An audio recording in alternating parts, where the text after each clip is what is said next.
Hello everybody and welcome to another real estate video. This is Javier Vidana, real estate agent slash YouTuber in Phoenix, Arizona, here helping you accomplish your home goals. I get a lot of messages from people all over the country saying, hey Javier, love watching your videos, but I'm not in your state, I already have an agent. Can you give me some advice on, what's your top 3 things, or what mistakes should I avoid?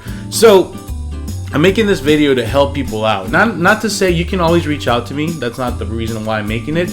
But just for those who are actually out there in the YouTube space looking for answers. Hopefully you stumbled upon this video and this helps you avoid some common mistakes I've seen in the last 5 to 6 years helping families buy a home. So these mistakes usually happen with first-time home buyers, so it's geared towards you. However, you don't necessarily have to be a first-time home buyer. Maybe it's your second or third home.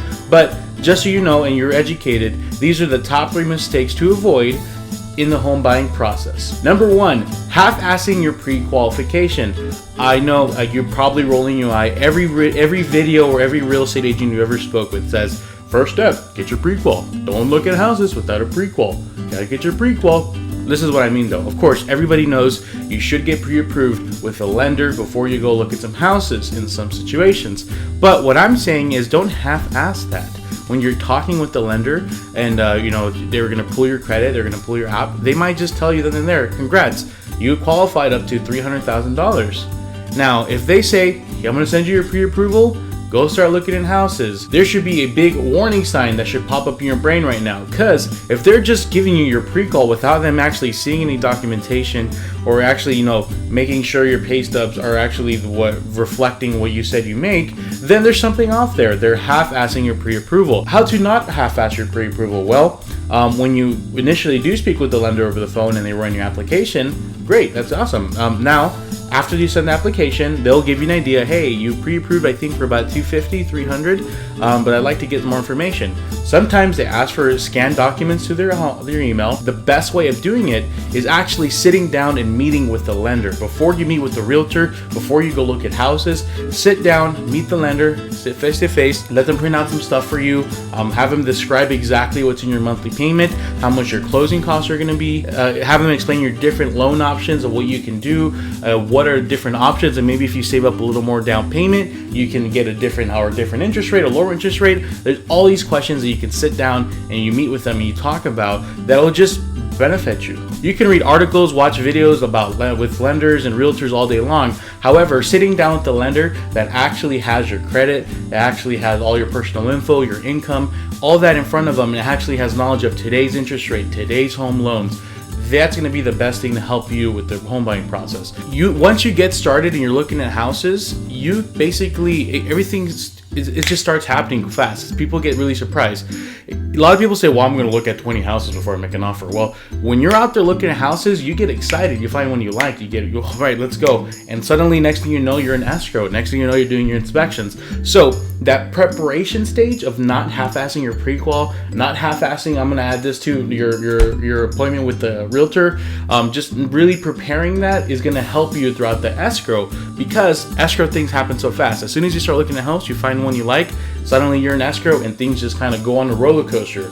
So before you get on the roller coaster, prepare, understand your loan, understand the amounts, understand your down payment, your closing costs, understand all of that. Second mistake to avoid is to not get emotional during the home search. Sometimes you get in a situation where you walk in a house and there's something about it. It reminds you of home. It reminds you of your grandma's. It has the numbers of that's following you around for the last year. It has the color exactly what you've been dreaming about. There's all these triggers that happen when you're looking at houses, and it might get you emotionally invested. And this is, trust me, when we find a house like that, there's nothing greater for a realtor, because I just see the love and joy, and at that point, at least for me, I think I need to get this house for my buyer because they love this. However, if you get too emotionally attached to a home when you first see it, it gets really hard to lose it. And I don't know about your market, but in this market, you have to go really aggressive on offers to get them, especially in the lower price point. So if you find something you like or you love, it's okay to get excited, but try to take a step back, take a deep breath and say, okay, let's focus on the numbers. Let's focus on the, the actual stuff. So try not to get too emotional. Go home and call your parents saying, I found the one, I'm in love. Just before you get too emotionally invested into a home, sit back, look at the numbers, you know, follow your realtor's advice, and make the offer. On the other side of the coin, there's some people that are too proud and they have the other side of the emotion. Maybe they find a house they love, and you know, it's probably 1 or 2 days on the market and already has an offer or two, and it's listed at, let's say, 200,000. And an agent speaks with the agent and they say, okay, hey, there's other offers on the table, but if we want a good chance of getting this house, we need to offer $5,000 if you want your $5,000 in closing costs. And some people just say, I'm not going to offer 205. I'm not doing that. That's not me. No, I'm not going to do any of that. Okay, well, they're getting too proud, they're getting too emotional. You have to realize that the price set on the home is just the seller's idea of what it's worth. Sometimes they're wrong. Sometimes a house is worth more than they listed it for. So get that idea out of your head. Do not worry about don't feel like you're losing because you're offering more to get a house. It is what it is, and at the end of the day, the appraisal is going to dictate what it sells for. So don't get emotional, make the offer, even if you have to offer a little more, get the house in escrow. And I always tell my clients this: if the appraisal ends up coming low, it's going to come in low with us or another buyer. Now, I would rather that appraisal come in low with us so we have a chance to negotiate it and get you the house. Where somebody else, I mean, if the appraisal comes in low, they're going to negotiate regardless of who it is. Have it be you. The third mistake to avoid when you're buying a home is to not buy anything on credit during the escrow process. This sounds ridiculous, I know, but it's happened. I've had clients who show up to the final walkthrough in their new Mercedes because they're so excited they want to reward themselves with a new car. Well, they didn't get the house. I've also had clients who, right before closing on a house, they call me, they're so excited, and you know, they tell me, oh, you know, I want to go buy all this furniture for the new house, for the new TV for the house.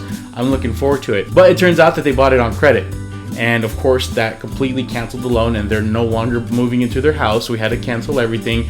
It was so heartbreaking because, I mean, they lost the house that they've been dreaming about because they went to cons. And when we talked after the fact, what happened? Why did you do that? Well, they'd say, hey, well, the Cons Furniture sales guy told us that it's okay to put it on credit. They're going to give us a $5,000 credit line. It's going to help our credit. The lender won't even notice it because it's going to pop on your credit later, 30 days later, that everything was going to be okay. Do not trust these sales guys at these furniture places or anywhere, or cars. They just want to get your sale. That's the only thing they want. So they're going to tell you what you want to hear so you can get that sale. So that sales guy doesn't give a crap. He already sold all that furniture to that lady. He doesn't care that she lost her house.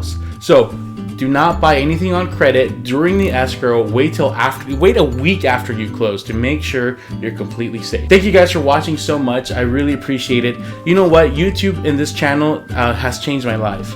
I've always wanted to be kind of like a YouTuber ever since I was younger, but I'm actually using this as a point of business now, where people are actually meeting me here and they're reaching out to me and they're saying, hey, can you help me? I have already a few buyers, Kat, Joaquin and Desiree, Jose, who have found me here on YouTube, and they're actually out buying homes now. And it just really, really warms my heart knowing that I found a platform where I can meet great people, and I love doing this. I don't have to be out there slaving away doing open houses in the heat, in the Arizona heat. I can sit down here, talk to people, my subscribers whom I love very much, and actually continue to grow my real estate presence in my career. So thank you guys so much. I really appreciate all your support. Sorry to get all sappy on you guys last minute. If you watch or learn anything from this video, please hit like and subscribe to my channel. We also have other videos here if you're a first-time home buyer. Go ahead and watch through them. Thank you guys so much. Have a wonderful day.